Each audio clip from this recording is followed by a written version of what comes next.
patuloy ang paglilitis kina dating Senator Bong Revilla at mga kapwa-akusado kaugnay ng kasong malversation.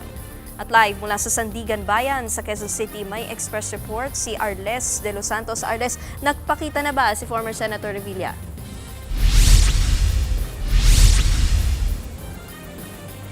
Nikki, no-show si dating Senador Bong Revilla at ang ilan sa mga kapwa-akusado nito sa paggulong ng paglilitis para sa kaso nilang malversation kaugnay ng flood control scandal. Yan ay matapos magpasa ang kampo ni Revilla ng waiver sa mga hukom para payagan siyang hindi dumalo sa mga pagdinig ng kaso niya hanggang sa Hulyo na karapatan ng sinumang akusado. Para yan sa kanyang malversation case na hawak ng 3rd Division ng Sandigan Bayan.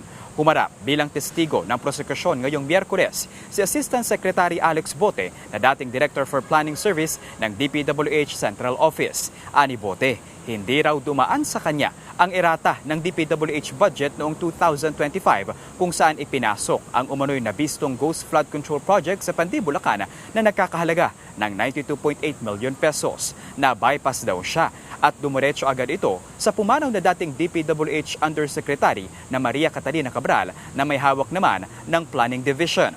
Kahit na in process, dapat umanong dumaan ito sa kanyang mga kamaya.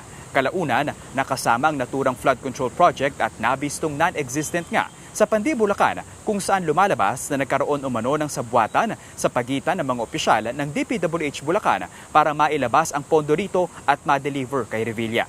Samantala kahapon, sinabi ni Agimat Party List Representative Brian Revilla na mahirap umano ang kalagayan ng kanyang ama sa loob ng kulungan lalo pa at mainit. Patuloy na hinihintay ang desisyon ng Sandigan Bayan 3rd Division para sa hiling ni Revilla na pansamantalang kalayaan. Nakatakda ang susunod na hearing ng kasong malversation ni Revilla sa Martes kung saan haharap ang isa pang opisyal ng DPWH Central Office na si Ralph Kawaling, Director for Information and Management Service ng DPWH. Nikki, kinumpirma naman ng korte na bukas ay haharap naman si dating Bulacan Assistant District Engineer Bryce Hernandez sa pagdinig ng Senado, partikular doon sa isasagawang pagdinig nga ng Senate Blue Ribbon Committee. Nikki. Yan ang ulat ni Mobile Journal Arles de los Santos. Mga kapatid, Nikki de Guzman po. Para sa pasada ng mga rumaratsyadang balita, mag-follow at mag-subscribe na sa social media pages ng News 5.